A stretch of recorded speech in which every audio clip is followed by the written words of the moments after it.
Uyu mwaka ugitangura Imana yaraduhaye ijambo rivuga ngo azotwambika inkomezi, twaragize ko murashobora kuriho Kuva, ariko uno munsi ijambo shaka kuvuga kuri uyu munsi muri kino gitondo riravuga ngo ni kubw'isezerano. Haleluya, ni kubw'isezerano. Uyu mutwe w'amajambo uri muri kurikirane rwa teme yacu y'uyu mwaka ivuga ku bijanye no kwambikwa. Twarabonye yuko mu buryo butandukanye Imana ariyo itubera inkomezi. Iri jambo rero riravuga kuri uyu munsi ngo bihagaze kw'isezerano. Abo twari kumwe ku munsi wa Mungu uheze, naravuze ku bijanye na Dawidi na Goliyati, ngene Dawidi bamwambitse impuzu kugira ngo ashobore guhangana n'ikibazo, ariko kandi twarabonye yuko Dawidi zijya mpuzu yaziyambuye kuko ari iz'abantu bamwambitse. Kandi turanavuga yuko Dawidi icamutumye anesha Goliyati, nubwo iyi nkuru abantu bakunda kuyikoresha mu bintu byinshi, abantu bagomba kwerekana umuntu muto anesheje umuntu akomeye, canke ikintu gito kinesheje ikintu gikomeye, bakunda gutanga iyi nkuru ya Goliyati, bigatuma rimwe na rimwe abantu iyi nkuru icika mu nkuru zirurangiranwa. Ariko abo twari kumwe ku munsi wa Mungu heze, naravuze ku bijanye n'impamvu Dawidi yahanganye na Goliyati kandi akamwubahuka. Nuko Dawidi yari yamaze kudetekta faiblesse y'uyu mugabo, aravuga ati uyu mugabo naho afise igihagararo gikomeye kandi ari umugabo akomeye, ariko kandi intege nke ziwe nuko atasezerana afise. Dawidi nawe mu kwiraba, nubwo yibona ari umunyantege nke, ariko yibutse yuko nk'umwisirayeli afitaniye isezerano n'Imana, bimutuma ahangana nawe bidahagaze kubifatika, ariko bihagaze ku isezerano. Bisobanura mu yandi majambo, Dawidi kugira ngo aneshe Goliyati nta bundi buhinga, ariko isezerano niryo ryagize difference. Ndashaka kubibutsa yuko mu ijambo ry'Imana kuva mu gihe ca Adamu na Eva, mu gihe ca Nowa, mu gihe ca Aburahamu, mu gihe c'uruvyaro rwa Aburahamu, mu gihe ca Dawidi n'abandi bantu bose gushika mu isezerano rishasha, ijambo ry'Imana ritwereka ko Imana ari Imana y'isezerano. Kimwe mu bintu nk'ishengero tugomba gutahura kandi tugomba kumenya muri uno mwaka bidufasha gutahura niki bifatiye ko kugira ngo Imana itwambike inkomezi mu rugendo rwacu, nuko ubwa mbere na mbere Imana ari Imana y'amasezerano. Imana ikorera mu isezerano, Imana ikubahiriza isezerano, Imana igashitsa isezerano. Yesu ashimwe cyane. Haleluya. Igihe cyose wibuka ko wewe uri mu isezerano, biragufasha gutambukana n'Imana, kuko ibintu byinshi Imana ibikora ihagaze kuco yasezeranye. Imana ni Imana ifise programme ndende, Imana ifise ibihe bidashira imbere yayo, ariko abari mu isi yatugeneye ibihe byo kubaho, kandi chaque generation Imana ifise ivyishitsa n'ivyisezerana bijanye n'ubwami bwayo. Nico gituma twebwe abakijijwe turafise amasezerano ari commun, turafise amasezerano twese duhurije ko nk'abakijijwe, ariko kandi iyo turiko turabana n'Imana mu ijambo ryayo canke mu gusenga, hariho n'amasezerano y'Imana ari particulier ku muntu umwe wese ku gatwe kiwe. Hariho ivyo Imana ikuvugisha mu bihe vyawe vyo kuyegera, bigatuma biba amasezerano Imana iguhaye agufasha kandi wubakira ku buzima bwawe. Bisobanura rero ngo iyo turiko turasoma Bibiliya tubona ivyimviro bibiri, shaka yuko vyandika hasi. Icimviro ca mbere, iyo turiko turasoma Bibiliya itwereka canke ituganiriza mu buryo y'ibisabwa, ico no kwita ama instruction. Bibiliya irimo ama instruction, ibisabwa, irimo amabwirizwa, irimo amategeko, irimo icimviro Imana yahaye abantu kugira ngo bakigenderemo. So igihe cyose uri kurasoma Bibiliya uzobona ivyo usabwa, nivyo twita instruction, nivyo twita direction. Ikigira kabiri uri kurasoma Bibiliya uzobona Bibiliya yuzuyemo amasezerano. Iyo uri kurasoma Bibiliya ubona amasezerano Imana yagiye abantu ku myaka itandukanye. Muri Bibiliya ku ma generation, ku ma siècle atandukanye, amasezerano Imana yagiye itanga. Igihe cyose rero uzosoma Bibiliya uzobona ibi vyimviro uko ari bibiri, icimviro c'Imana kikwereka iyo ugana, hamwe n'isezerano ry'Imana rikubwira ivy'Imana yiteguriye kugukorera. Bisobanura ngo biri important. Igituma tubabwira kuba mu ijambo ry'Imana, igituma tugushiraho programme zo kwiga ijambo ry'Imana, igituma tuza tukiga ijambo ry'Imana, igituma mu makoraniro yacu haba mu ijambo ry'Imana, ni kugira ngo abakristo ntibabe abantu b'ibintazi ku bijanye n'amasezerano, kuko umukristo atazi amasezerano yikomporta canke yifata ukutariko, kuko mu buzima bwiwe atabasobanukiwe ico Imana yiyangajije gukora. Amasezerano atwereka amagaranti y'Imana iduha nk'abizera.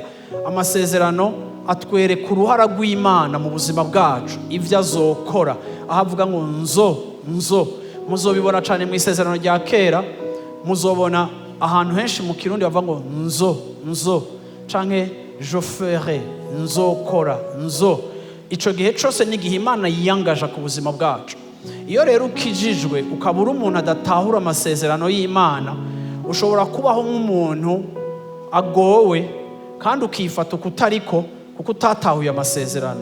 D'où l'importance no munsi nk'ishengero kubibutsa yuko birakenewe ko tumenya amasezerano y'Imana, birakenewe ko duhishurirwa, birakeneye ko dusobanukirwa amasezerano y'Imana. Usomye Yosuwa igice ca mbere ku murongo wa 5 n'umurongo wa 6. Yosuwa igice ca mbere ku murongo wa 5 kageza ku murongo wa 6 haravuga ngo nta muntu n'umwe azoshobora kuguhagarara imbere iminsi yose uzomara ukiriho. Nk'uko nabanye na Mose niko nzobana nawe, sinzoguhemukira, sinzoguta. Shikama ushira amanga, kuko ari wewe uzoshikiriza abo bantu igihugu narahiye basekuruza ko nzokibaha. Igihe Mose yapfa, Mose yari umurongozi akomeye, ariko kandi vy'ukuri yagize na impact niniya, bituma amaze gupfa Imana irasurprena abantu. Succession ya Mose cyangwa uwagomba gusubira Mose yagomba kuba mu muryango wiwe, nkuko na Aroni yasubirirwa n'abahungu biwe.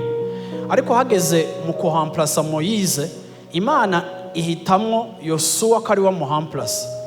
Yosuwa rero imbere y'iyi responsabilité ikomeye, Yosuwa yaraje gushitsa kimwe mu bice vy'amasezerano Imana yasezeranye y'Abisirayeli.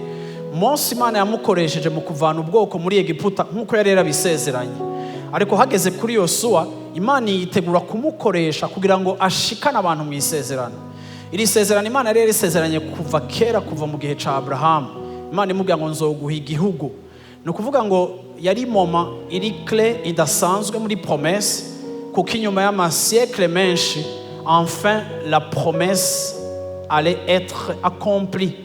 Mutahure rero umuntu nka Yosuwa aheje kuhamplasa Moise.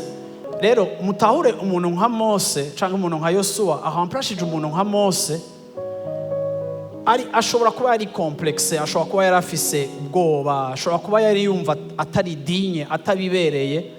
Yosuwa n'umuntu yabonye traitement Imana yagiriye Mose, Yosuwa n'umuntu yabonye ingene Imana yagendanye na Mose. Hariho de quoi avoir peur, hariho ibintu vyotuma umuntu agira ubwoba afise uko yabonye Imana, ingene Imana ikora. Ariko murabe Imana iraje kuri Yosuwa iramubwira ngo nta muntu n'umwe azoguhagarara imbere. Imana itanguye kumutera intege, Imana itanguye kumankohaja, iramubwira ni nkuko yubikira mu ati ndabona yuko uregarega, ndabona yuko urafise ubwoba, ndabona yuko ufise incertitude, ndabona yuko ukekeranya kubera iyi responsabilité nini. Ariko ndaje kukwibutsa ngo nta muntu n'umwe azogera gute azoguhagarara imbere. Si ico gusa, arongera amubwira ngo nzokwama ndi kumwe na wewe iminsi yawe yose yo kubaho.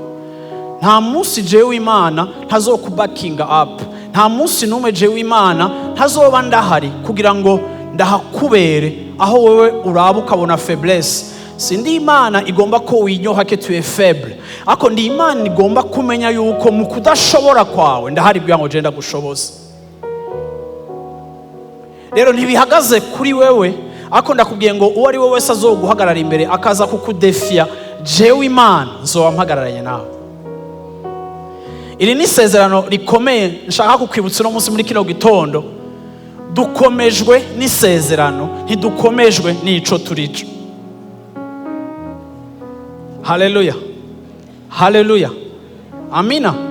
Aramubwira ati nkuko nabanye na Mose, nkuko wambonye n'intervena kuri Mose, nkuko wambonye mu bwizigirwa mu buzima bwa Mose, nk'uko Mose ntamukojeje isoni igihe yabura amazi naramuhaye amazi, igihe yabura ibyo agaburira abantu naramuhaye ibyo agaburira abantu, igihe atari afise ikintu naramubereye, nk'uko nabanye na Mose na wewe ndiyangajije nzobana nawe. Iyi business y'urugendo rwawe rw'imyaka iri imbere si yawe. Iyi business yo gushikana abantu mu isezerano ntibihagaze kuri wewe. It's my own business. Ni jewe Imana, ni jewe, ibi ni ivyanje, iyi ni projet yanje. Haleluya. Nzobana nawe, nzogusutena, sinzokurekura. Haleluya. Nzobana nawe imisi yawe yose yo kubaho. Iyo dusenga, iyo dukomunia n'Imana, iyo turi mu masengesho, iyo turi mu ijambo ry'Imana, igihe cyose Imana ifata akaryo ko kutwibutsa yuko ivyo turimo iri kumwe natwe. Haleluya. Bwana asifiwe sana. Haleluya. Aramubwira ati sinzokureka. Haleluya. Kandi sinzogutererana. Haleluya. Je ne te délaisserai point, je ne t'abandonnerai point. Arahari. Ugomba kumwumva, ugomba kuvyakira, ugomba kubitahura. Naho wumva uregarega arahari, naho wumva bigoye arahari. Yesu ashimwe cyane. Si Imana ibivamo, si Imana bigora ngo nayo nikwepe. Ariko sinzoguheba, sinzogutereranya. Ndahari muri uyu mwaka wa 2026. Ndagomba kukwibutsa yuko arahari ku bwawe ni soutien yawe. Igihe uzoba uriko uratambuka, igihe uzoba uriko urakora ico urakora cose, arahari. Bwana asifiwe sana. Yesu ashimwe cyane. Ariko aramwongera aramubwira iki kintu ngo wikomeze kandi ureme. Ndafise ivyo kugukomeza. Siniko nakubwira ngo fortifie-toi, kuko we n'ahantu wo kwicomeka ngo wikomeze mu madefi no mu bigeragezo by'ubu buzima tutazi ngene bisa. Ariko muri ibi bigeragezo n'ibibazo by'ubu buzima, fortifie-toi. Umviriza, ni wanzako uzosanga hari ivyo kugukomeza. Ikigira kabiri, ni wanzako, haleluya, ndaguteye intege. Prends courage, continue. Yesu ashimwe cyane. Yesu ashimwe cyane. Prends courage. Kuko ibitudekuraja birahari, ibiduca intege birahari, ivyo tutametriza birahari, ivyo twefreya birahari, ivyo dutera ubwoba birahari. Ariko araza akambarira ngo rema, shikama, ndahari. Umviriza, ntureme kubera uva kwa naka, ntureme kubera wizibi, ntureme kubera agakonte kawe. Oya, remeshaje iva kuri jewe. Ico nakubariye kuko navuze, nakubwiye ngo prends courage, nakubwiye ngo sinzoguta, nakubwiye ngo sinzogutereranya, nakubwiye ngo prends courage. Haleluya. Haleluya. Amina. Turafise Imana muri kino gitondo. Turafise Imana mu buzima bwacu. Turafise Imana mu bihuhusi vyacu. Turafise Imana mu miyaga yacu. Turafise Imana mu miriro yacu. Turafise Imana mu bigeragezo vyacu. Iyo Mana iratubwira ngo nta na rimwe, nta gitondo na kimwe, nta joro na rimwe, nta muhingamo n'umwe ntazoba ndi kumwe na wewe. Nta na rimwe ntazoba ndiko ndaveya kuri wewe. Prends courage kandi souviens-toi de te fortifier, kuko ndahari kugira ngo ndaguhe ivyankenerwa vyose. Uru rugendo nturi empty, uru rugendo ndakuzuza. Haleluya. Ninde reka aranyumva muri kino gitondo? Bwana asifiwe sana. Haleluya. Amen. Bwira umuntu mwicaye uti nta muntu n'umwe. Mumbarire neza uti nta muntu n'umwe ashobora kuguhagarara imbere. Mumbwira uti aba bajya abantu bose bahagaze imbere. Bibiri yavuze ngo nta muntu n'umwe. Yesu yarabwiye umuntu amubariye ngo mfise ububasha bwo kukwica canke bwo gutuma ubaho. Yesu aramwishura ati nta bubasha umfiseko atari ubwo data yaguhaye. Uhisemo komfa biva kuri data, uhisemo kombaho biva kuri data. It's not about you, it's about my Father. You understand, my friend? Yesu ashimwe cyane. Yesu ashimwe cyane. rero uguhagaze imbere nimba gihagaze nuko Imana yamwemereye ko hagarara. Yesu ashimwe cyane. Haleluya. Bwana asifiwe sana. Ariko ntibihagaze kuri we, ariko bihagaze kuri yo. Mwandike hasi canke mwandike ku gipapuro canyu. Iyo turi muri urugendo rw'agakiza tugomba gutahura ikintu ca mbere, Imana irihepeta, Imana irasubiramo, Imana irisubiramo. Abantu benshi barakunda iyo baje mu rusengero kwiga ibintu bishasha. Twese turakunda ibintu bishasha, ama revelation mashasha, majambo mashasha. Ariko ugiye ugasoma Bibiliya uzosanga yuko dans la plupart des cas muri Bibiri Imana irihepeta. Imana isubira kuvuga ivyo yari yaravuze. Kubera ko Imana yirepeta. Imana isubiramo ivyo yavuze kubera abantu bibagira. Imana isubiramo ivyo yavuze kugira ngo bidutere intege. Imana isubiramo ivyo yavuze kugira ngo muri context iri different isubire kutubarira. Ndabaha akarorero. Iyo ubwiye umwana wawe yabaye uwa mbere mu ishuri kumukunda, atahanye amanota meza kuko muri proclamation atari nk'ibi byatwege abavyeyi baduherekeza kuri proclamation, yazigira ihere kuko yabazi yuko wowe quelque part uri hariya, ntiyashobora kuzinduka. So ariko iyo umwana wabaye uwa mbere ukaba uri wa muvyeyi aja gutora akabirito bwa mbere ukamubwira ngo ndagukunda, umwana arashobora kwibwira ati birumvikana ndo gukundwa, I am number one. So kumbwira ko nkunda nibisanzwe. Iryo jambo mubariye ni wagaruka yakoze igafe y'ubuzima agakora ikosa riri grave, ukagaruka kumubwira ngo ndagukunda, ijya message izogira resonance itandukanye, izo meaninga, izosobanura ibintu bitandukanye, kuko ni message y'urukundo. Iyo uyimuhaye ari muri réussite niyo uyimuhaye ari muri échec ntayakira kumwe, kuko context iradetermina reception. So nico gituma rero Imana mu gusubiramwo ikatubwira ivyo yari yaratubariye, Imana idusubiramo ikatubwira ivyo yatubariye, kuko ibihe vy'ubuzima bwacu biratandukanye nubwo message ari yayindi nyene, kandi n'ingene twakira icivuze biratandukanye, kuko message, haleluya, igirira agaciro mu gihe muri context itangiwemo. Nico gituma rero iyo dusenga, iyo twegera Imana, iyo tuba mu ijambo ry'Imana, Imana igaruka kutubarira ikintu yari yaratubariye, kuko atari uko iminsi yose twacibagiye, ariko dushobora kuba turi mu bihuhusi bidutuma hageza ahantu dukekeranya yuko ico Imana yari yaravuze mu mwaka weze canke mu myaka ibiri heze coba kitari ico, kubera umuriro wabaye mwinshi, Imana ikagaruka ikavuga vya bindi. Amen. Amen. Yesu ashimwe. Imana yarabwiye Aburahamu ko izomuha igihugu.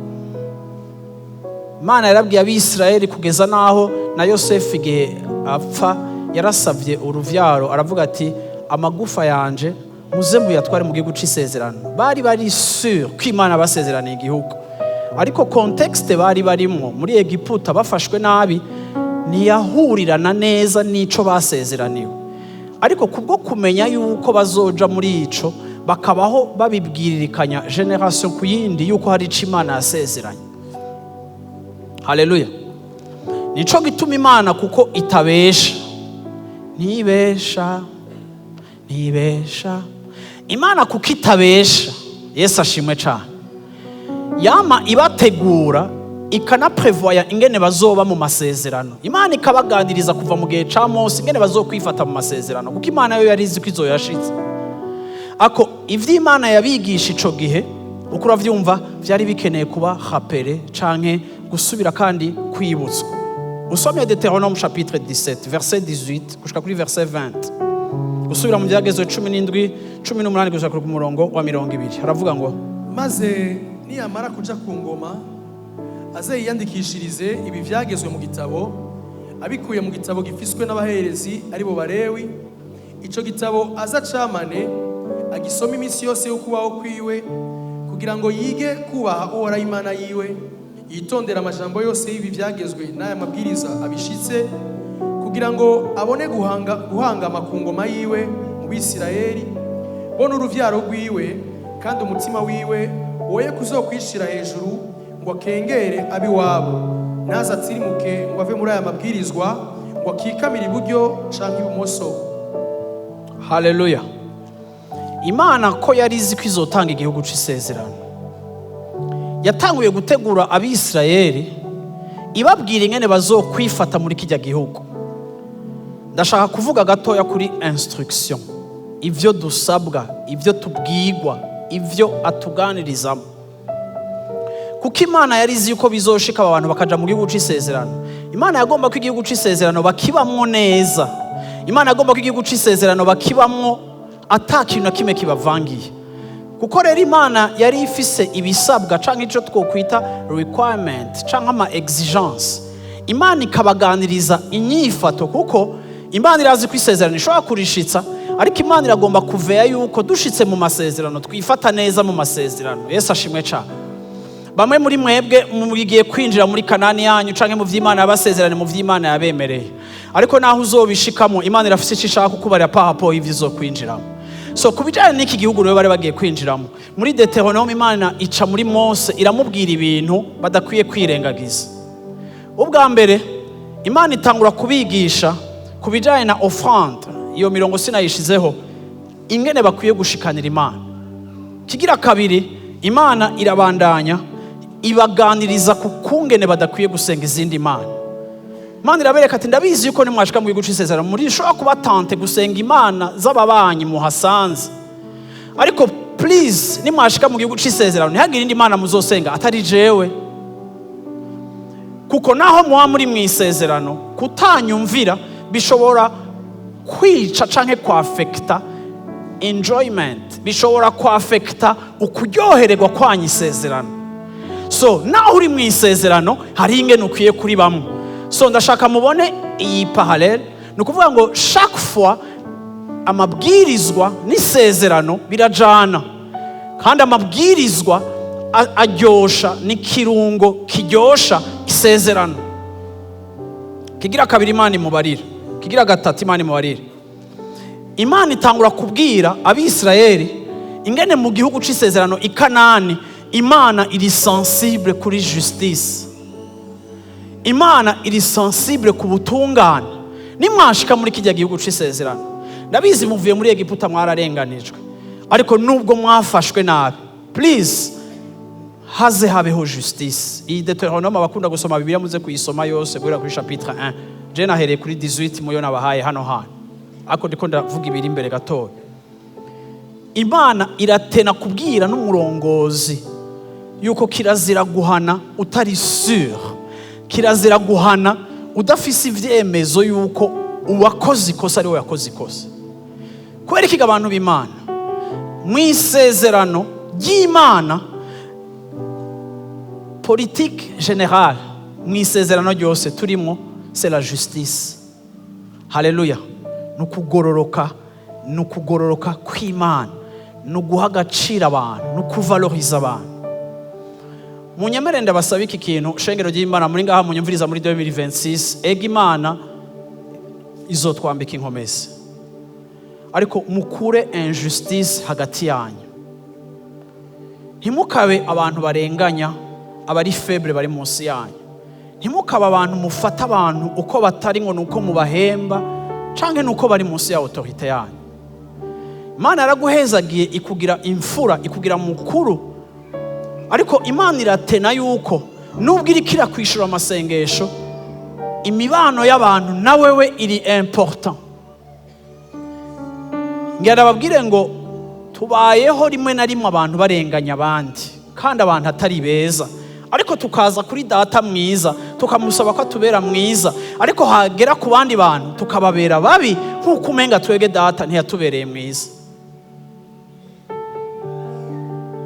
Ntibihagije guserebra intahe ko Imana yagukijije canke yaguhaye promotion mu kazi, ariko biranakenewe kuraba ngo mbega ko Imana wayisavye promotion tukayisengera muri 40 jours tukayisonzeshereza, none ko Imana iguhaye salaire iri x3, mbega salaire y'abakozi bawe iraza kuduga?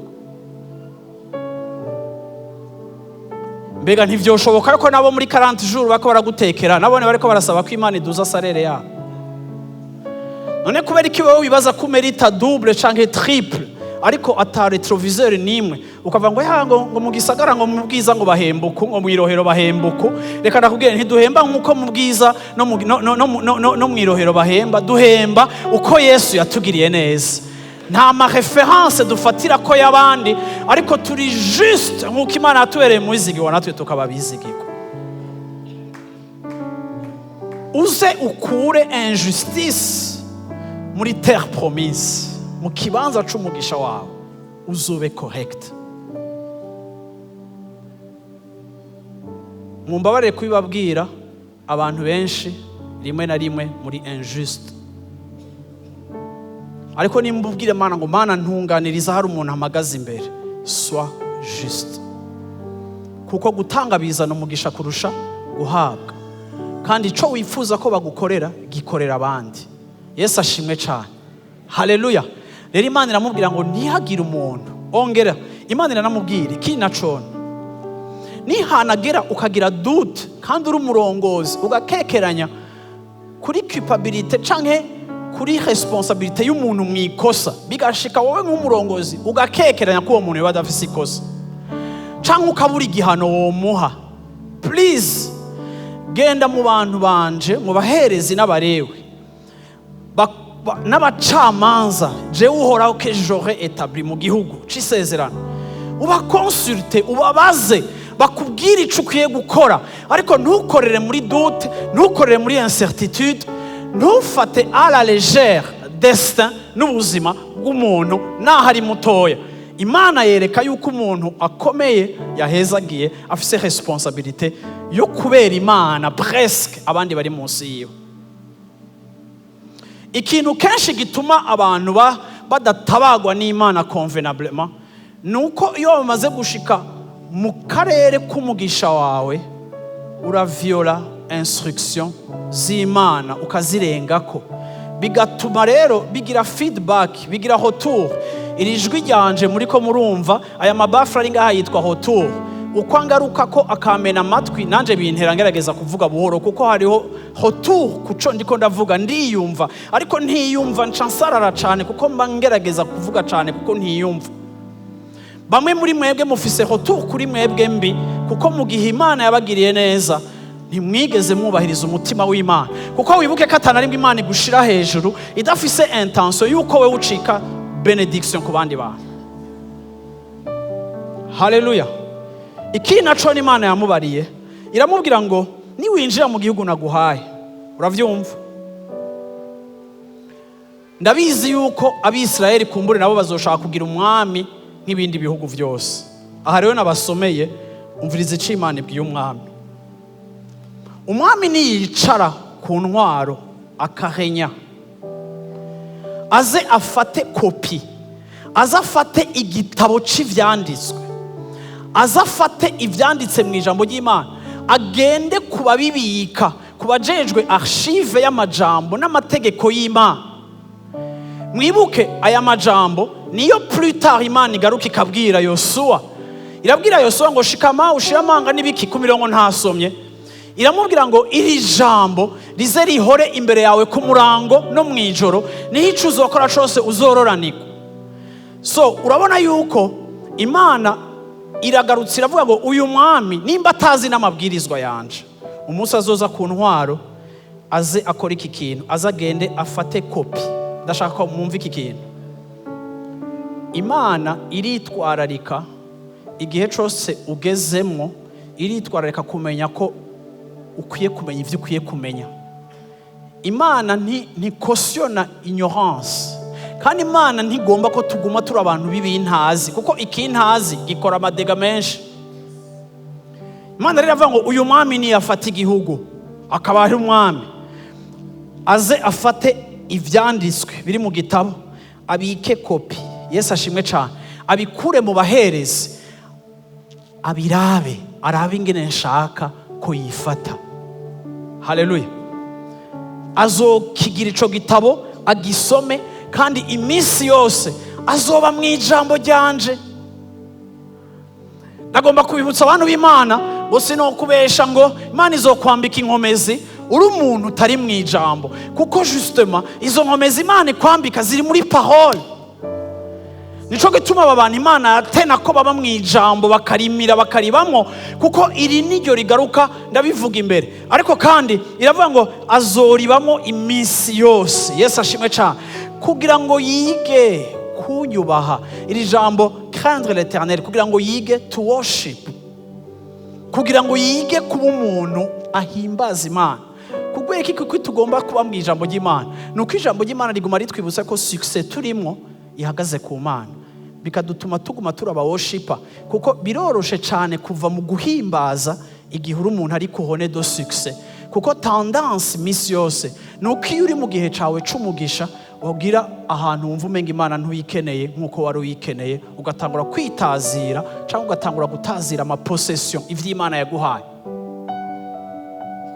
Imana iramubwira ati rero iri jambo azarigumemwo kugira ngo ashobore kuntinya, ashobore kumpimbaza. Bwana asifiwe sana. Yesu ashimwe cyane. Haleluya. Kandi kugira ngo atambukire mu byo ndamuganiriza, sinzi ko muguma mwumva Imana iriko iravuga ku bijanye n'isezerano ritarashika, ariko ikiratanga deja amategeko yo mu isezerano. Bwira mu cyo tari amategeko yo mu isezerano. Yesu ashimwe cyane. Verset 20 ngo kugira umutima wiwe ntuduge hejuru ngo urengera abawene wabo, ntaje hejuru ya bene wabo ngo yumve abaruta. Kuko iyi Imana iriko iraguha kuroranirwa, ugira tendance y'ukumva yuko wewe uri en dehors du commun kandi uri supérieur. Imana iravuga ngo iki jambo ryanje rizomufasha igihe temperature ya orgueil izobigira iduga, iri jambo rizosubira rimugire gute, rimugarukane kuri balance. Ata jambo ntibishoboka ko wifata ngo ntukotore, ariko kuba mu ijambo ni cirore rikugarukana kuri nivo Imana ishaka kugumamo. Kandi niyo uri kuraroranirwa uragaruka bene wanyu bakubwiye ngo uri gitangaza, ukavuga ati sindi gitangaza, ukavuga ngo iyo ndi gitangaza. Why? Kuko ijambo rikwibutsa yuko you are a worshiper. Ntibishoboka ko wewe ureceva worship, ariko ico baguha cose kiba transféré kuri we, ukaguma ubibutsa kungana nabo. Ariko la seule différence c'est la grâce qui repose sur ta vie, kugira ngo nabo basobanukirwe notion y'ubuntu, yuko nabone hariho ubuntu bw'Imana muri domaine yabo, nkuko nawe ubufise muri domaine yawe. Ariko mes frères, turangana. Yesu ashimwe cyane. Haleluya. Arongera kandi aramubarira iki kintu, uravyumva? Kuko kenshi mu buzima turagira ico twita sentiment d'importance personnelle. On pense qu'on est spécial. Kandi by'ukuri hari abantu muri mwebwe mwibaza ko muri spécial, kuko hari ikintu co mu buzima cagutumye wumva uri spécial. Tu as toujours réussi, ibintu byose byame bigenda neza, kandi abantu bakakwaprecia. Ku kazi baravuga ngo Jacques adashitse nta kintu kiba. Na deja aravuga ngo atari ngana nta ukorako. Nawe ukumva uri kuravyibuha. Ugaca ufatwa n'ico bita sentiment d'importance. Mpora mbona abantu Imana ikuza muri responsabilité, even no ngaha muri eglise, ako ukabona bafise esprit yo kuba abashefu. Sinzi iyo mpwema ahantu iva. Juste ukabloka umuntu kugira umwibutse ko uri chef, ukavuga ati none eske objectif est uko ibintu bigenda neza rego uri chef, ariko ukayoberwa igituma ico kintu tukigira. Ariko iki ni Imana yari yaravuze ngo niba mu ijambo bizokubalansa, bituma ugumungana na tes frères. Naho uzoba wahawe position élevée, uzoguma ari wewe wigarukana par la parole, ukaba humble, kuko uri umeze nk'umwotsi. Bibiri ivuga ngo umeze nk'urume mu gatondo 5h du matin hejuru y'ivyatsi, akazuba karashirura zimangana. You are Yesu ashimwe cyane. Naho wowe uri milliardaire na Steve Jobs yarapfuye kandi bamuvuye cancer, icuri cyo cyose hari igihe mu buzima Imana ikwibutsa ko you are. Izero murayibona muri kamera. Yesu ashimwe cyane. Haleluya. birakenewe. Ikindi kuri verset 20 Imana iramubwira ngo ibi ndabishaka ko iri jambo ritazokuva imbere kugira ngo uprolonge iminsi mw'isezerano, kugira ngo muri ubu bwami ndagukonfiye ushobore kubamwo no gutegeka imyaka myinshi y'ubuzima bwawe. Instruction z'Imana ziraduha kuramba. Kubaha Imana biraduha amahirwe yo kugira ubuzima bwiza. Iyo turi mu ijambo rirakontribuwa ku kubaho kwacu, atari kuvuga ko abapfuye ari batoya hari icaha bakoze, no, ariko kandi urashobora gupfa utaragera, cyangwa urashobora kugira sejour yawe mbi munsi y'izuba, atari kubera Imana igushakira ikibi, ariko inkurikizi zo kutubahiriza ibyo usabwa. Ibi Imana yari kirabivuga kubera ikiga abantu b'Imana. Imana yari sûre ko izohezagira abantu bayo. Ndashaka kubabwira muri kino gitondo ngo Imana iri sûre yuko wewe izogushikana ku byo yavuze. Imana iriyemera bihagije kuburyo iri sûre yuko ico yakuvuze ko cyose naho isi yohaguruka, naho ibintu vyosara, ico yavuze cyose kuri wewe azogishitsa, azogikora. Rero umwitwarariko w'Imana si uko gishoboka cyangwa kidashoboka, ariko umwitwarariko w'Imana ni gute yokibamwo le plus longtemps possible. Kuko ntibihagaze kuri réalisation, ariko bihagaze kuri durée dans la bénédiction et dans la promesse. Nenda karanyumva muri kino gitondo. Yesu ashimwe cyane. Yosuwa igice cya 5 ku murongo wa 11 haravuga ngo, Yosuwa igice cya 5 ku murongo wa 11, umunsi wa Pasika ushize bajya ivyeze muri ico gihugu, bacumba udutsima tutambiwe, bajya n'impeke zikaranze. Kugeza kuri 14. Maze uwo munsi nyene bariye ku vyeze muri ico gihugu, manu niyongera kuboneka. Abisirayeli ntibongera kubona manu kundi, ariko uwo mwaka bakomeje kurya ivyeze muri ico gihugu c'i Kanani. Maze Yosuwa ari hafi y'Yeriko, agize ngo arunamura amaso, abona umuntu imbere yiwe yasokoye inkota ayifashe mu ntoke. Yosuwa aramwegera amubaza ati, mbega uruje ku ruhande rwacu canke rw'abansi bacu? Aramwishura ati, ekaye, ariko ikinzanye ubu nuko ndi umugabisha w'ingabo z'Uhoraho. Maze Yosuwa arapfukama, arunama, amuha icubahiro, aramubaza ati, mugenzi, jewe umusavyi wawe, none ico ugomba kumbarira ni iki? Haleluya. Iri jambo rya nyuma rirangiriza, iri ni ryo jambo ry'umuntu vy'ukuri adepanda ku Mana. Yosuwa abajije uyu mumarayika ati, mugenzi, ushaka ko nkora iki jewe umusavyi wawe? Yosuwa aha muri chapitre 5 amaze igihe afise ibyo ariko arashikako, ariko Yosuwa aribuka yuko quelque part ni Imana niyo nkomezi zabo nizotuma bikunda kandi gatuma bishoboka. Haleluya, haleluya, amina.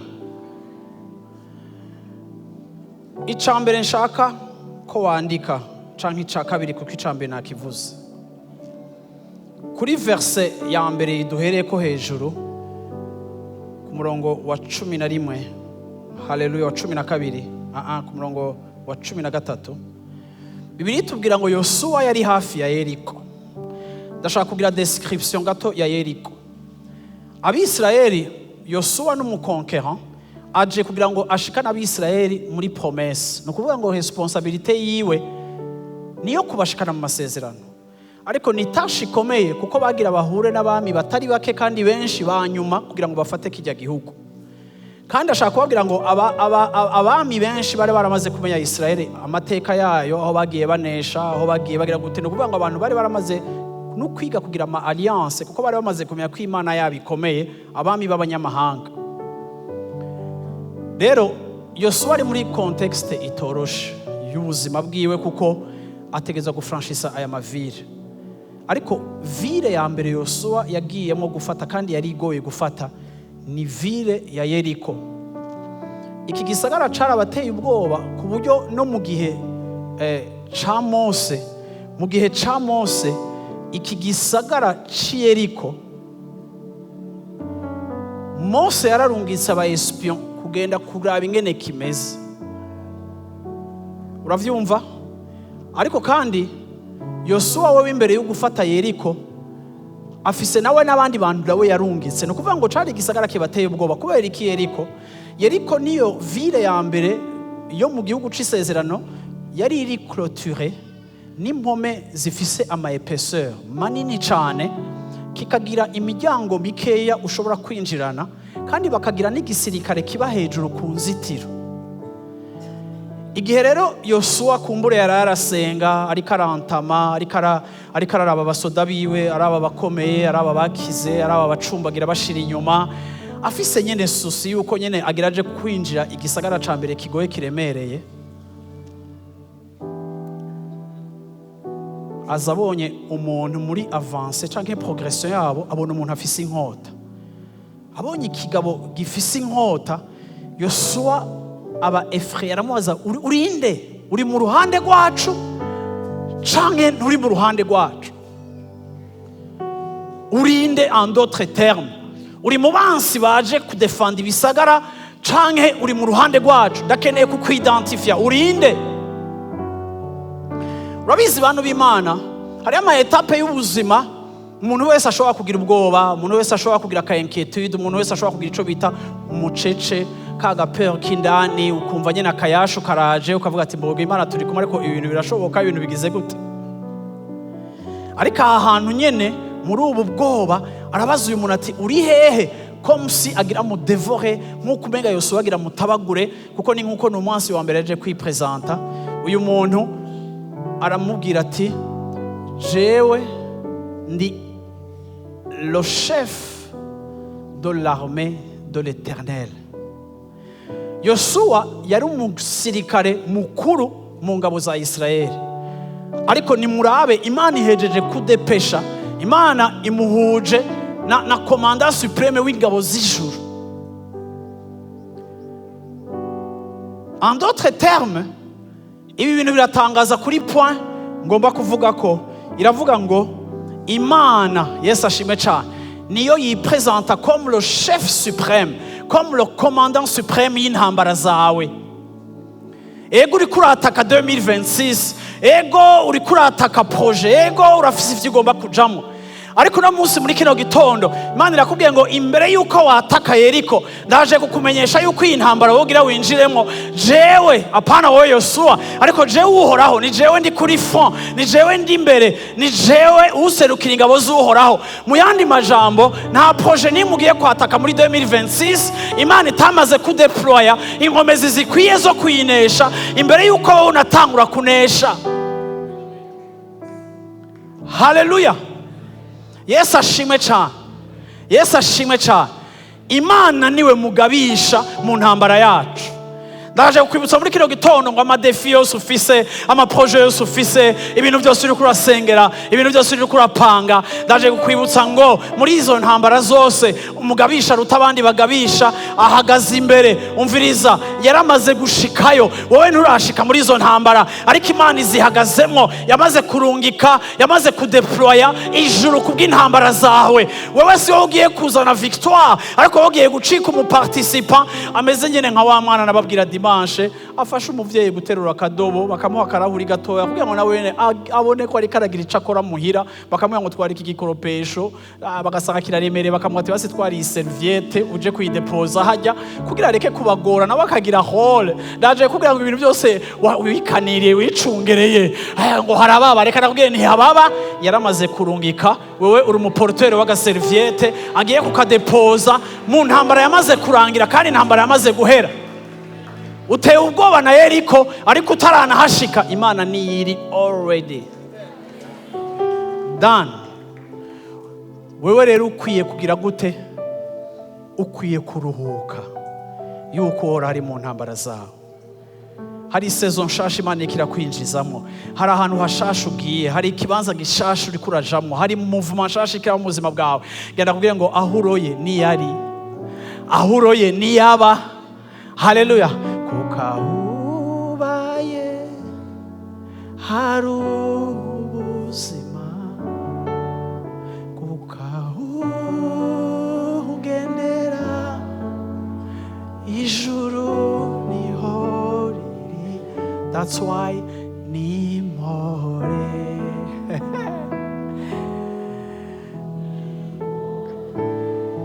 Kubera ikari impore, kuko ari hari, kuko ari haba, kuko ahari. Yesu ashimisha. Reka kuranda imizi, reka imitsi, reka kumereka imitwe, reka kwamana ama migraine, reka kugira ama AVC, reka kumva umenga hari ibintu bya hatarugira winjiremo ntacugiyemo atarimo, nta uri kuraja atari. Yeriko yawe yaramaze kuyishikamwo, Yeriko yawe yamaze kuyikontrola. Yesu ashimwe cyane, Yesu ashimwe cyane, haleluya. Ikigira kabiri, Imana imenyesheje Yosuwa, imumenyesheje yuko siwe mugabisha muri iyi ntambara. Haleluya. Kigira gatatu, si wewe uri kurarongora izi ngabo za Isirayeli, si wewe mugabisha w'iyi ntambara, no, ni wewe Yosuwa, under my authority as God.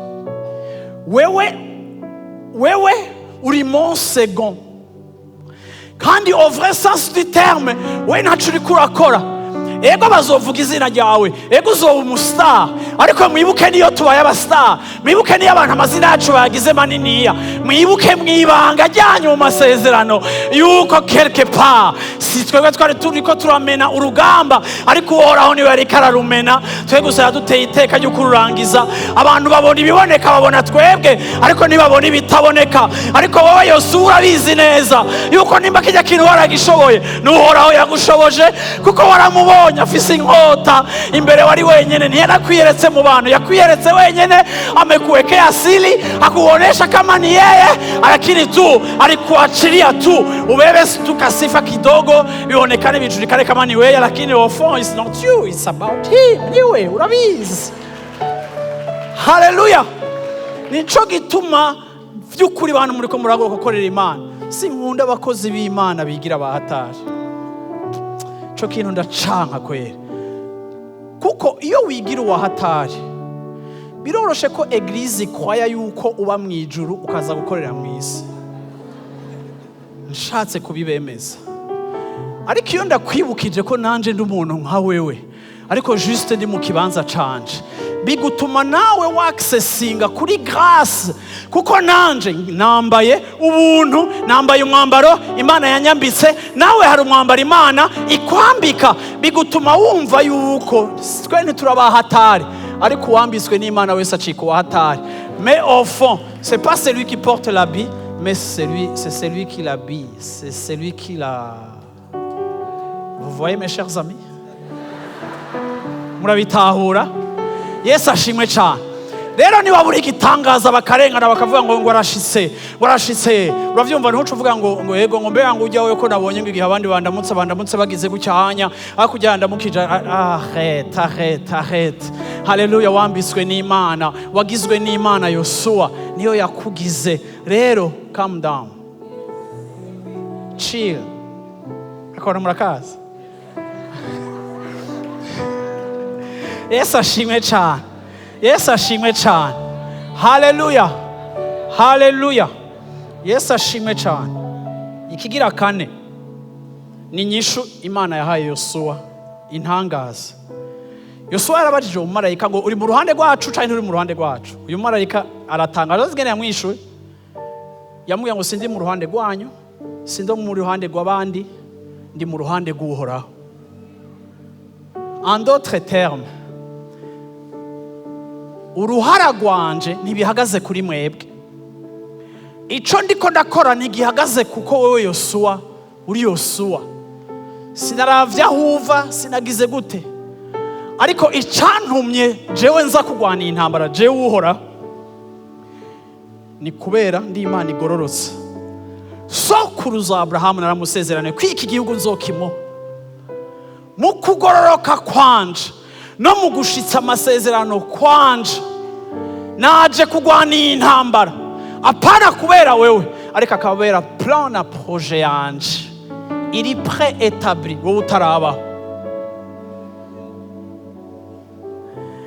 Ndashimira Imana ivyo yonkoresha byose ntibiba bihagaze kuri jewe kandi bizohagara kuri jewe, ariko bihagaze na saison yanje na generation ndiko ndakorera na timing yanje yo gukorera Imana n'umwanya wanje yo gukorera Imana. Ntibihagaze kuri jewe ko ishaka ko mba rurangiranwa, ariko bihagaze kuciri kirashitsa kuko buriko burira, amasaha ariko aragenda, iherezo ry'ibintu byose rirahari. Turabakozi bamwe yo kwisaha ya mbere, abandi yo kuya kabiri, abandi yo kuya gatatu. Ikiri important amazina y'abakozi, ikiri important ni igikorwa kigomba gushitswa no gukogwa mu gihe kanaka. Mwese ngaha muri abakozi, nimba muri ko murerera abana banyu muri abakozi wo kubashikana kuri relève, et that's it. Bagakoreshwa n'Imana ico bagomba gukora. Ntitugomba na gato shengero ry'Imana ngo kubera Imana yakugiriye ubuntu ngo wa instrumentalize Imana. Hari abantu baravuga ngo sha ngo je nkoreye ibi, ngo je mukozi w'Imana, ngo je muntu w'Imana, ngo hari cimaniza kukwereka iciza Imana. Reka ndakuba ikintu kimwe, nta ciza kubereka kuko na Yesu baramuvumye, kandi Yesu yaraduteguje aratubwira ngo nimba barampamye kandi ndi votre maître, le serviteur n'est pas plus grand que son maître. Nimba yarasuzuguwe, Imana irugura fenêtre yasuzuguraje mu buzima bwawe ikabaho ugasuzugurwa. Ntucukanga abantu ngo ibiri iramanuka, ntikimanuka, ntimanuka nta na gatoya, oyaye, kuko Imana ntihari kugira ngo ibakinge apa makaprice yawe. Imana ihari kwa intervenir mu buzima bwawe quand il s'agit ya projet yayo, apana amafieri yawe. Wewe uri muto. Imana si umuserviteur ya gloire yawe kuko ifise icubahiro gihambaye atawe bagisangiza. Rimwe na rimwe yawe urayitakaza kugira ngo uyubakire mu cubahiro cayo kidahindagurika, ukavuga ngo naho icanje gitakare, naho umubiri wanje ari uwakaheze, ariko Imana ishimwe uko umuntu wanje wo hanze agenda asaza akabora, niko umuntu wanje w'indani arushiriza kwakira uburemere butangaje bw'ubwiza n'icubahiro. Bwana asifiwe sana. Haleluya, haleluya. Ichikora chose ni kubw'isezerano ryayo, apana wewe.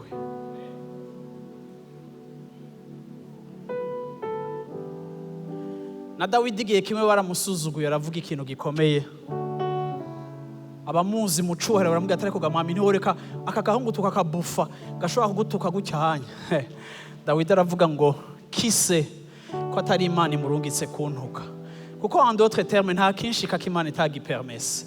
Rero sindi umwami malade ari concerne n'icubahiro ciwe ku buryo ngwana n'importe comment. Je choisis mes combats, je choisis les combats à faire, nizo ntakwiye kugira kuko si intambara zose tugwana. Ariko nimba Imana yemeye ko uyu muntu antuka, ngira ni saison yo guca aho hantu, ariko le temps viendra kuko plus tard baje kumwinginga bamusaba ngo reka kuba umwami Heburoni gusa, ariko nuze tugutwara uje kuba umwami muri Israeli yose. Bantu b'Imana ntimukaba abantu munyeganyizwa n'utuntu twetwo twose. Igihe cyo gusuzugwa kibaho, ariko n'igihe ca honneur kibaho. Wige byose kubicamo wibuka ko Yesu yabiciyemo kuko yari umunyamibabaro kandi ntacu uri kuracamo ataciyemo, ariko nimba yaranesheje nawe ugomba kunesha. Amen, amen. Yesu ashimwe cyane. Nteye ku kintu ca kangahe ca kane. Yesu ashimwe cyane. Aha, Obedi muri kirite ya mbere yatwibukije amajambo, no muri kirite ya kabiri yakitwibukije. Mbega muramaze kuhomaka yuko Israeli ahantu hambere bari bakwiye kugwana yari Yeriko. None mwoba mwarasomye Bibiliya mukabona ko Yeriko batigeze bagwana. Mbwira umwicaye Yeriko habaye iki? Nakwishure habaye iki? Gira life group habaye iki? Haleluya, haleluya, haleluya. Imana ishimwe cyane. Yesu ashimwe cyane. Imbere y'igihome ca Yeriko, Imana yabwiye Yosuwa ngo barira abantu banje bazunguruke pendant 7 jours. Abantu bafise ibigwanisho, abantu bagize entraînement, abantu bari préparé. za mpome bagiye gushika naho Rahabu maraya yababwiye ngo ndazi ko Imana izobakiza kuko yari umusitwayene wa Yeriko. Aravuga ati ndabasavye ariko Imana ndazi ko iki gihugu izokigabura amaboko yanyu, niyakibaha nimunyemerere ko nanje muzonkiza ko nande nabanyegeje nk'aba espion. Ariko iki gisagara ni ukuvuga ngo le plus grand combat de ta vie, des fois c'est le combat que tu n'interviens même pas. Intambara yo mu buzima bwawe ikomeye niyo kenshi utazonagwana, kuko Imana yababwiye gusa ngo nimuzunguruke pendant 7 jours. Pendant 7 jours barazunguruka. Iravuga ngo kuri 7e jour muze muzunguruke 7 fois. Barazunguruka 7 fois. Yavuga ngo nimuje kuduza 7 fois mucike nyene mumfasha gabasha tukaza kuvuza induru ngaha hantu dukubagane gatoya kuko namwe musiga ifaso ni nk'icabisirayeli. Yesu ashimwe cyane. Kuri 7e jour iramuya ngo muze mugire gute vuza igwamo rero, vuza igwamo n'abisoneye n'aba excellence n'aba DG n'aba PDG.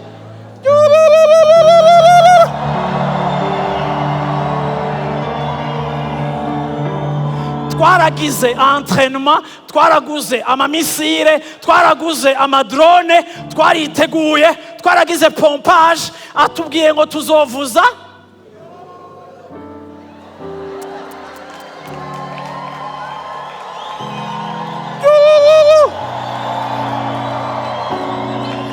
ngenda babwira ngo ivyo bintu muri ko muragira nta bwenge birimo. Ngenda babwira ngo ivyo bintu ko muragira c'est pas intellectuel, c'est pas digne des universitaires, si ibintu by'abantu bisoneye nka mwebwe. Ariko Imana ikoresha ivy'ubupfu kugira ngo imaramaze ivy'agaciro. Haleluya, haleluya, haleluya. Rimwe na rimwe mu buzima bwawe izokoresha ibikengeretse kugira ngo ikonfonde les sages. Bamwe barondera agakiza mu bwenge, abandi bakarondera agakiza muri science, abandi bakarondera agakiza muri filosofi. Ariko Imana yashimye kudukirisha ubupfu, ubusazi bw'umusaraba kugira ngo uniquement bibe par la foi. Kuko abarondera agakiza mu bifatikana ko bazobona, ariko des fois Dieu confond la sagesse des sages kugira ngo yerekane yuko ayihereye ubujuju bwayo buri extreme, buruta ubwenge bwawe buri extreme. Iyo Imana yahisemo ikavuga ngo ndabaye ikijuju, uravyumva ibejeje kuba excellent kukurusha wewe muri excellence yawe. Haleluya, kuko faiblesse yayo ishobora no kuba na compare na force yawe. So ishatse kugukiza izokoresha icyo ishaka, ariko ikizohitamo cyose kugukirisha utapona tu. How come intambara biteguriye ya mbere igoye, igihome en béton avec ama épaisseur gihenugwa n'induru? Mwobisobanurira scientifiquement parlant, aho induru zishobora guhenura igihome nta science yovyeexplica, ariko icyo ashatse ko kiba naho coba kiri pensée folle araca execute. Point ya nyuma ndarangije mvuga ngo Imana, haleluya, Yesu ashimwe cyane, Yesu ashimwe cyane. Imbere yuko Yosuwa anatangura no kugwana, mbere ko na Yosuwa atangura gukora ibitangaza no kugira amakarate n'amamaji, abakoze karate murabizi, imbere yuko ivyo bintu byose atangura kubikora, mbere yuko atangura gukora ayo mateatre yose, Yesu ashimwe cyane. Imana imwigisha ikintu kimwe, ntibihagaze kuri acrobacy zawe, ntibihagaze kuri science yawe. Yesu ashimwe cyane. Imbere yuko Yosuwa agwana, Imana imuha leçon spirituelle, imubarira ngo Yesu ashimwe cyane. Haleluya. Intsinzi iva ku Mana, kandi intsinzi ni uw'Imana ihisemo kuyiha gusa. Twebwe turaba observateur attentif. Responsabilité yacu dukubahiriza instruction. Yavuze ngo turuzuruke 7 fois. Hari abantu kumure bakritika inyuma bakavuga ati nikasha nituvuga. Hari abantu baraba kuri clôture bakabona bijya bigabo, bakabona ingene ari bigangi bifoye. Bijya bigabo navyo vyereko vyakora bafata abantu bacanganye ikiwe bako bagira iki.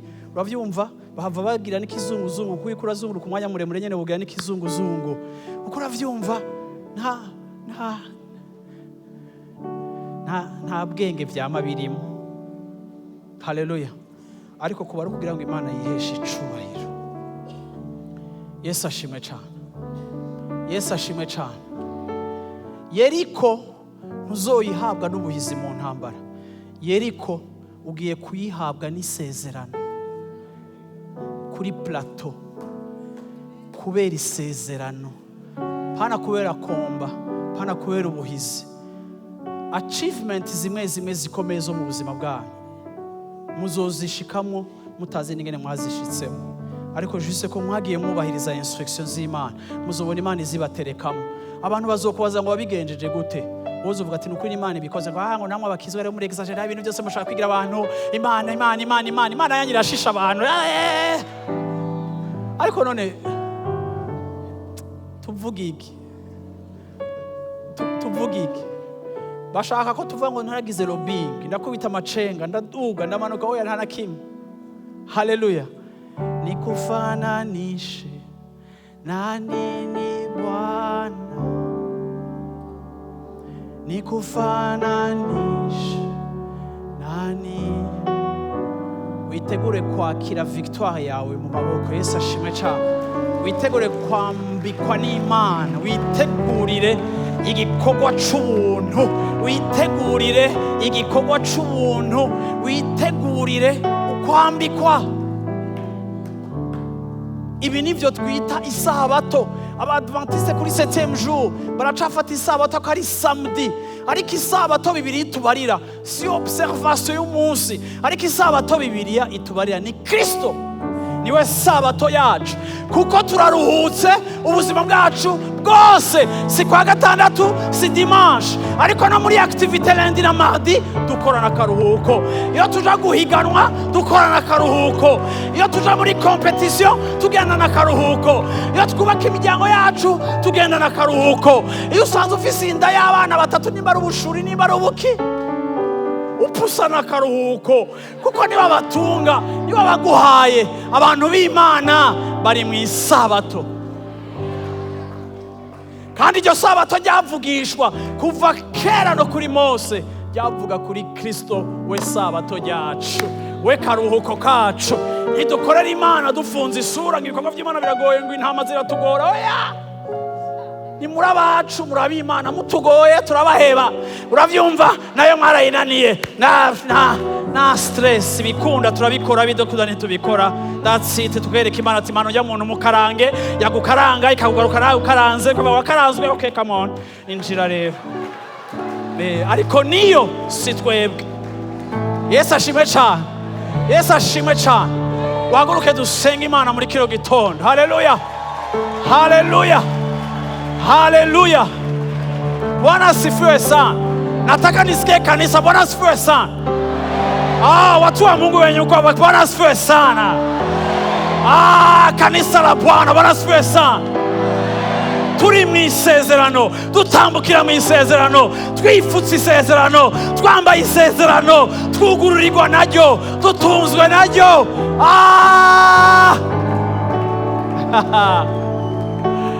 Haleluya.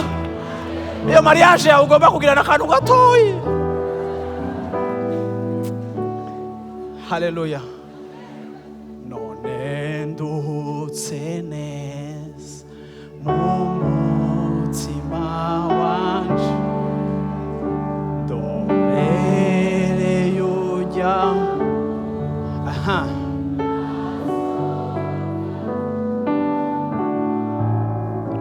aza urukaniwe ambo y'amaraso, wa rukundo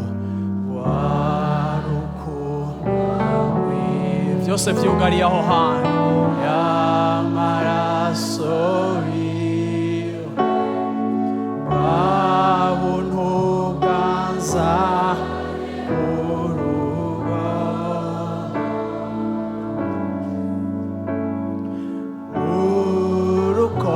urukombivu.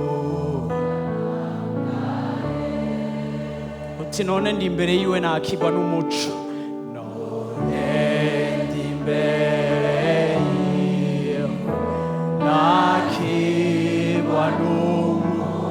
uva mu nyonga hiwe ndimbura imigisha.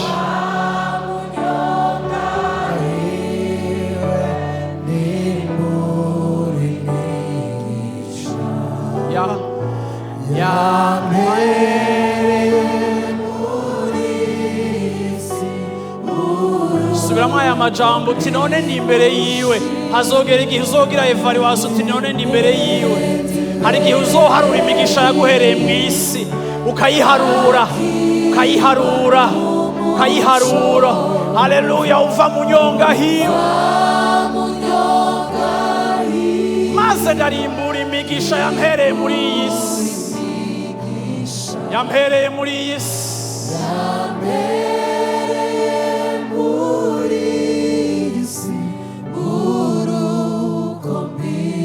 Wa rukundo rwiwe.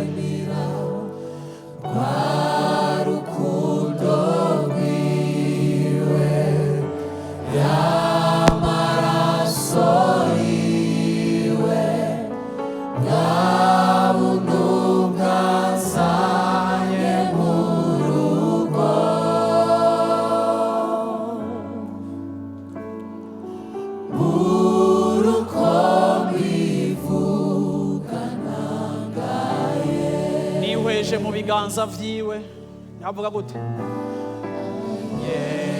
Yanyeretse ibiganza vyiwe n'inkovu z'imambo n'igitsibo c'amahwa yanyambariye. Ivyo byose yabikoze ku bwanje.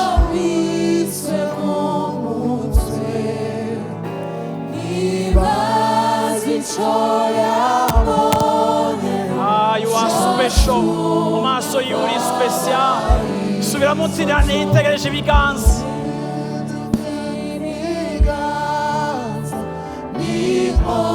Ivyo nivyo azotwereka kugira ngo yimenyekanishe ko ari we. Azokubarira ngo ibi byose nabikoze ku bwawe. Je navyo nari nkeneye ariko nabikoreye wewe. Nibaze ico yambonyemo cotuma mbabari. Wa rukundo rwiwe y'amaraso yiwe. Turagushimiye mwami Yesu. Turagushimiye mwami Yesu. Turagushimiye mwami Yesu.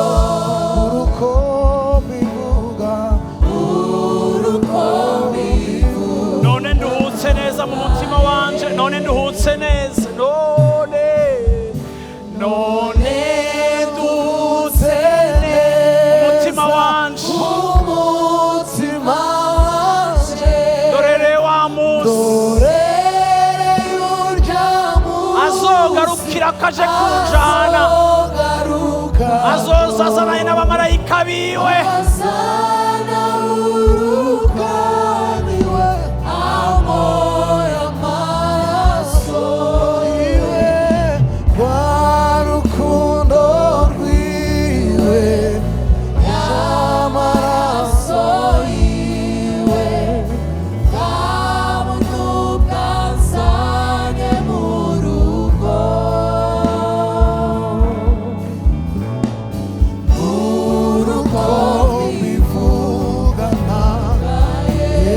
Rukundo rwiwe